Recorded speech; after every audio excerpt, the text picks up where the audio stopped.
The number one item that keeps most people from learning how to swim is fear. They're afraid of the water, and that's okay. 54% of adults cannot swim. We got to change that. Now, first thing you can do is to conquer that fear is don't go all in. Don't jump in a deep end somewhere. Don't even get in the water like this.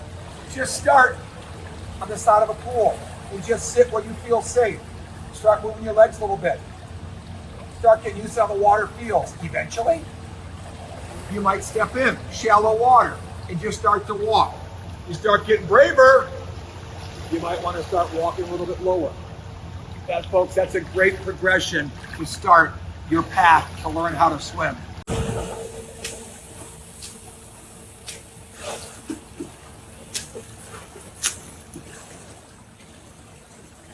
Why are new swimmers so out of breath after just one length of the pool?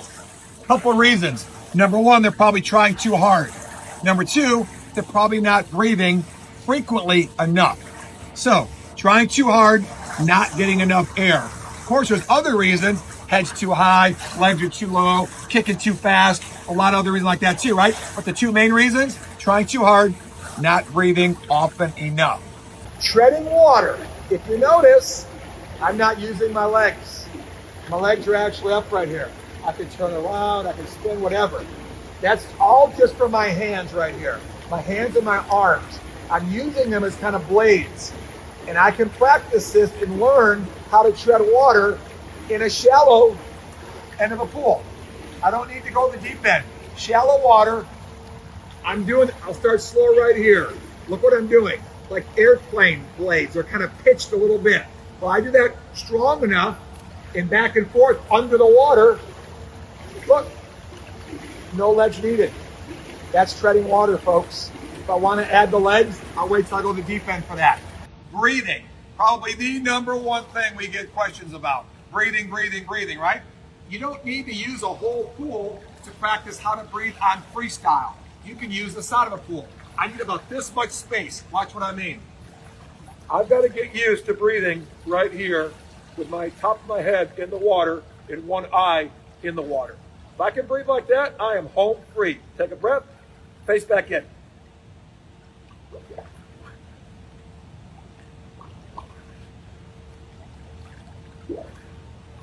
All I'm doing is exhaling out of my nose. I like to say the word pop.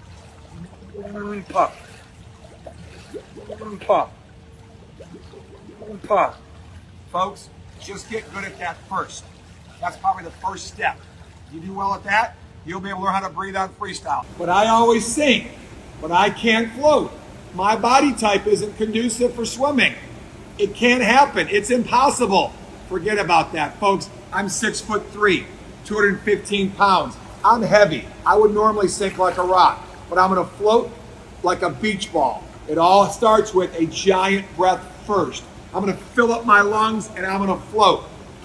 Watch this. Big breath, ears are under, and I'm floating.